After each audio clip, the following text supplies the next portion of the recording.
दोस्तों, आज के वीडियो में हम एक्सप्लेन करने वाले हैं 10x10।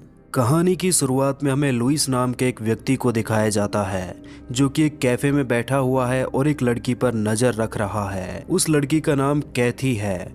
वह एक फ्लावर शॉप के अंदर जाती है जो कि उसी की होती है और वहां से कुछ फ्लावर्स लेकर बाहर आती है। उन फ्लावर्स को वह उस कैफे के वेटर मार्क्स को देती है और कहती है कि ये तुम्हारी वाइफ के लिए हैं और यदि बच्चों को संभालने के लिए कोई मदद चाहिए हो तो बिना संकोच के बता देना। दरअसल मार्क्स की वाइफ कई दिनों से बीमार है और हॉस्पिटलाइज्ड है। वह अकेले ही बच्चों की और उसकी देखभाल कर रहा है। इसके बाद कैथी एक टेबल पर जाकर बैठ जाती है और लुइस वहां से बाहर चला जाता है। कुछ देर बाद कैथी भी वहां से बाहर आती है और अपनी कार में बैठकर वहां से जाने लगती है। लुइस अपनी कार से उसे फॉलो करता है।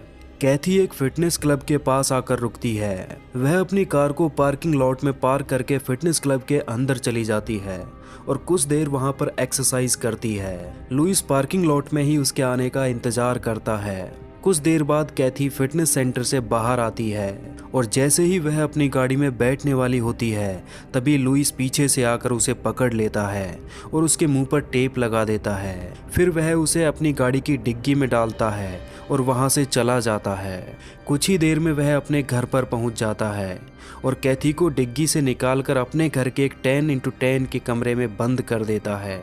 कुछ देर बाद लुइस उस कमरे में आता है और उससे कहता है कि मैं चाहता हूं कि तुम मेरी बात ध्यान से सुनो।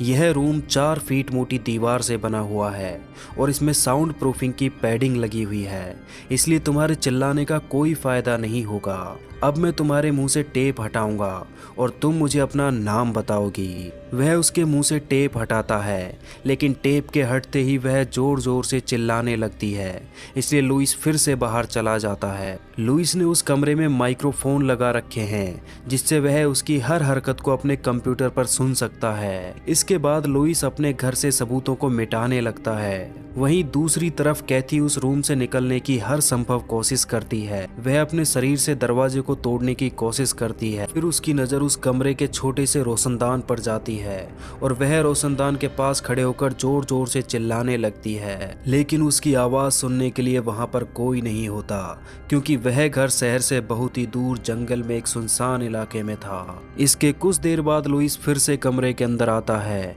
और उससे कहता है कि अगर तुम चाहो तो मैं चला जाता हूँ, तुम बस चिल्लाती रहो, देखते हैं कि तुम्हारी आवाज कौन सुनता है। कैथी उससे कहती है कि मेरी सेविंग्स में $50,000 हैं, तुम वो सारे पैसे ले सकते हो। इस पर लुइस कहता है कि मुझे तुम्हारे पैसे नहीं चाहिए, मैं चाहता हूँ कि तुम मुझे अपना नाम बताओ। इस पर वह कहती है कि मेरा नाम कैथी नीलैंड है। यह सुनकर लुइस निराश हो जाता है और वह फिर से कमरे से बाहर चला जाता है। इसके बाद लुइस टीवी पर कुछ न्यूज़ देखता है, लेकिन जो कुछ भी न्यूज़ में बताया जाता है उसे सुनकर वह और ज़्यादा निराश हो जाता है और खाना बनाने लग जाता है। खाने को 2 प्लेट्स में रखकर वह कैथी को लेने के लिए जाता है, लेकिन दरवाज़ा खोलते ही कैथी उस पर हमला कर देती है और कमरे से बाहर आ जाती है। वहाँ पर रखे हुए फ़ोन से वह मदद के लिए कॉल करने लगती है, लेकिन तभी लुइस वहाँ आकर अपनी गन से उस फ़ोन को डिस्ट्रॉय कर देता है। कैथी मदद के लिए चिल्लाती है, लेकिन वहां पर उसकी आवाज सुनने वाला कोई नहीं था। जैसे ही लुइस उसके पास आता है वह एक बार फिर से लुइस पर हमला कर देती है और अपने बैग से फोन को निकाल लेती है, लेकिन उसमें सिग्नल नहीं होता है। फिर वह टेबल पर से एक नाइफ लेती है और अपने पैर में बंधी हुई स्ट्रिप को काट देती है। फिर वह दरवाजे को खोलने की कोशिश करती है, तभी लुइस उठकर उसके पास आ जाता है और उससे कहता है कि तुम्हें लगा था कि तुम यहाँ से भाग जाओगी। फिर वह खाने की टेबल पर जाता है और उससे कहता है कि मैं बस कुछ चीज़ें जानना चाहता हूँ, जैसे कि सबसे पहले तुम्हारा नाम, तुम मुझे अपना नाम बताओ। वह फिर से वही कहती है कि मेरा नाम कैथी नीलैंड है।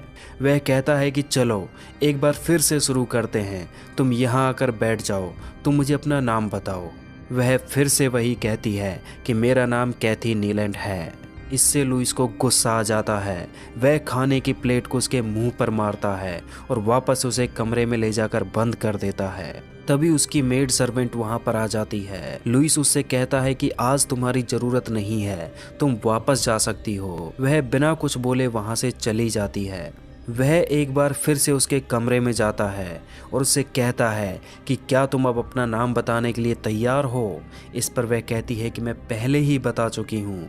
लुइस कहता है कि वह बताओ जो मैं जानना चाहता हूँ। लुइस उसे उसके माता पिता, भाई बहन और पास्ट के बारे में कई सारे सवाल करता है। कैथी उसके सभी सवालों का जवाब देती है, लेकिन लुइस उसके जवाबों से संतुष्ट नहीं होता है। वह कैथी से कहता है कि मैं तुम पर पिछले कई महीनों से नजर रख रहा हूँ। वह एक बार फिर से उससे पूछता है कि तुम कहाँ पैदा हुई थी, लेकिन वह बार बार एक ही जवाब देती है, कैलिफोर्निया। इतना सुनते ही लुइस उसके पास वाली दीवार पर शूट करता है और कहता है कि अगर अब की बार सही जवाब नहीं दिया तो यह गोली दीवार के बजाय तुम्हारे भेजे में होगी। अब कैथी को भी एहसास हो जाता है कि उसे सच बोलना ही पड़ेगा। फिर वह उसे बताती है कि उसका नाम नेटली है और वह ग्रीन बे में पैदा हुई थी। इतना सुनते ही लुइस उससे कहता है कि शायद तुम पहले से ही जानती हो कि मैं तुम्हें यहाँ क्यों लेकर आया हूँ। इतना कहकर वह बाहर आ जाता है और दरवाजे के पास बैठकर रोने लगता है। इसके बाद वह टीवी पर अपनी फैमिली की कुछ पुरानी वीडियोस को देखने लगता है। वहीं दूसरी तरफ नेटली खिड़की के पास जाकर अपने फ़ोन से पुलिस को कांटेक्ट करने की कोशिश करती है, लेकिन प्रॉपर सिग्नल ना मिलने की वजह से वो लोग उसे ठीक से सुन नहीं पाते। वह कहती है कि प्लीज़ मेरे फ़ोन की लोकेशन को ट्रेस करके मुझे बचा लो। तभी लुइस उसके कमरे में आ जाता है और उससे फ़ोन छीनकर उसे तोड़ देता है और उससे कहता है कि तुम चाहती हो कि यह सब जल्दी खत्म हो तो फिर ठीक है, बताओ अब से पहले तुम कहाँ काम करती थी। नेटली बताती है कि वह एक हॉस्पिटल में नर्स का काम करती थी। लुइस पूछता है कौन से हॉस्पिटल में। वह बताती है कि चार्ल्सटन हॉस्पिटल में। लुइस उससे कहता है कि उस हॉस्पिटल में कुछ साल पहले तुम्हारी देखरेख में 3 पेशेंट्स की डेथ हुई थी, उनमें से एक मेरी वाइफ थी। इस पर वह कहती है कि इसमें मेरी कोई गलती नहीं है, कोर्ट में केस चल रहा है, अगर मेरी कोई गलती होती तो मैं आज जेल में होती। लुइस कहता है कि मैं जानता हूं कि मेरी वाइफ की डेथ हॉस्पिटल के लापरवाही की वजह से हुई थी, क्योंकि मेरी वाइफ की डेथ के एक हफ्ते पहले की सभी रिपोर्ट्स बिल्कुल नॉर्मल थी, जबकि हॉस्पिटल ने रिपोर्ट में बताया कि मेरी वाइफ की डेथ मल्टीपल ऑर्गन फेलियर की वजह से हुई है। और जब मैं उसकी डेड बॉडी के पास गया तो उसके हाथ में हमारी वेडिंग रिंग भी नहीं थी, जिसे वह कभी नहीं उतारती थी। इतना कहकर वह बाहर आ जाता है क्योंकि वह अपने इमोशंस को कंट्रोल नहीं कर पाता और टीवी पर फिर से अपनी फैमिली की वीडियोस को देखने लगता है। कुछ देर बाद वह फिर से रूम के अंदर आता है और नेटली से कहता है कि अगर तुमने इस बार मुझे सब कुछ सच नहीं बताया तो मैं तुम्हें मार दूंगा।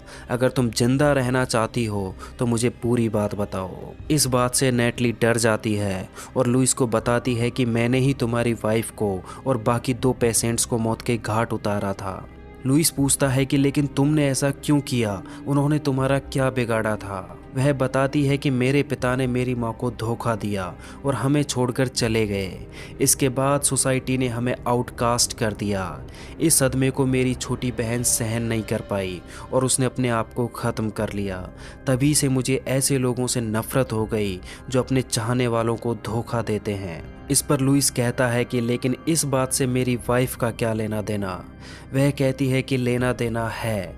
जब तुम्हारी वाइफ को हॉस्पिटल में एडमिट किया गया तो कुछ ही समय में मुझे पता चल गया कि उसका किसी और के साथ अफेयर था और वह तुम्हें धोखा दे रही थी। इससे मुझे हमारे पुराने दिन याद आ गए और इस बात को मैं सहन नहीं कर सकी, इसलिए मैंने उसे मार दिया और बाकी 2 पेशेंट्स को भी इसी वजह से मारा था।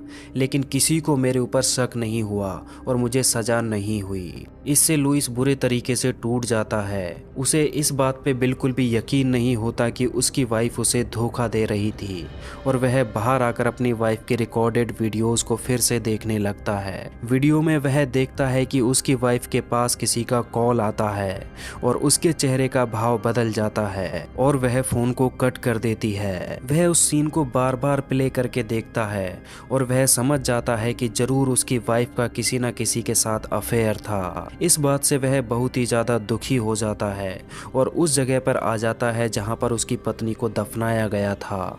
तभी वहाँ पर नेटली को ढूंढते हुए 2 पुलिस ऑफिसर्स आ जाते हैं। वो दोनों उसकी कार की तलाशी लेते हैं, लेकिन उन्हें कुछ भी सस्पिशियस नहीं मिलता, इसलिए वो लुइस को जाने देते हैं। दूसरी तरफ नेटली को दिखाया जाता है, वह फर्श की एक टूटी हुई टाइल को बाहर निकालने की कोशिश कर रही होती है। तभी लुइस वहाँ पर आ जाता है और उससे कहता है, भले ही मेरी वाइफ मुझे चीट कर रही थी, पर तुम्हें उसे मारने का कोई हक नहीं था। तुम्हें अपने आप को पुलिस के हवाले करना होगा। नेटली कहती है कि मैं जेल नहीं जाना चाहती, और इसी के साथ वह टाइल के टुकड़े से लुइस पर हमला कर देती है और उस कमरे से बाहर आ जाती है। लुइस भी जख्मी हालत में उसका पीछा करते हुए बाहर आ जाता है। इन दोनों के बीच काफ़ी देर तक हाथापाई होती है। फिर लुइस की गन नेटली के हाथ लग जाती है। तभी लुइस की मेड उसकी डॉटर को लेकर वहां आ जाती है। नेटली उस मेड पर फायर कर देती है, जिससे उसकी वहीं पर मौत हो जाती है। फिर वह उसकी बेटी को अपने कब्जे में ले लेती है और लुइस से कहती है कि यह तुम्हारी बेटी नहीं है, तुम्हारी वाइफ ने तुम्हें धोखा दिया था। लेकिन लुइस पर उसकी बातों का कोई असर नहीं होता, क्योंकि वह अपनी बेटी से बहुत प्यार करता है। वह हर हाल में अपनी बेटी को बचाना चाहता है। वह नेटली से कहता है कि प्लीज़ मेरी बेटी को कुछ मत करना, मैं पुलिस को कुछ नहीं बताऊंगा। इस पर नेटली कहती है, लेकिन मैंने पुलिस को पहले ही कॉल कर दिया है, मैं उन्हें क्या जवाब दूंगी, वो लोग किसी भी वक्त यहाँ पहुँचते ही होंगे, इसलिए तुम्हें और तुम्हारी बेटी को मरना होगा। इस पर लुइस कहता है, लेकिन इससे भी तुम नहीं बच पाओगी, क्योंकि इस पूरे घर में रिकॉर्डिंग डिवाइसेस और कैमरे लगे हुए हैं, सारी वारदात इनमें रिकॉर्ड हो गई है। इस मौके का फ़ायदा उठाकर लुइस की बेटी नेटली के हाथ को काट लेती है और अपने आप को उसकी कैद से आज़ाद कर लेती है। तभी लुइस उस पर हमला करके उसे बेहोश कर देता है और अपनी बेटी को संभालता है, लेकिन तभी नेटली को होश आ जाता है, इसलिए उसे नेटली पर फायर करना पड़ता है। फिर वह रिकॉर्डिंग वाली पेन ड्राइव को ले लेता है और अपनी बेटी को लेकर कार के पास आ जाता है। इससे पहले कि वो लोग वहां से निकल पाते, नेटली एक बार फिर से वहां आ जाती है और उसके पास लुइस की गन भी होती है।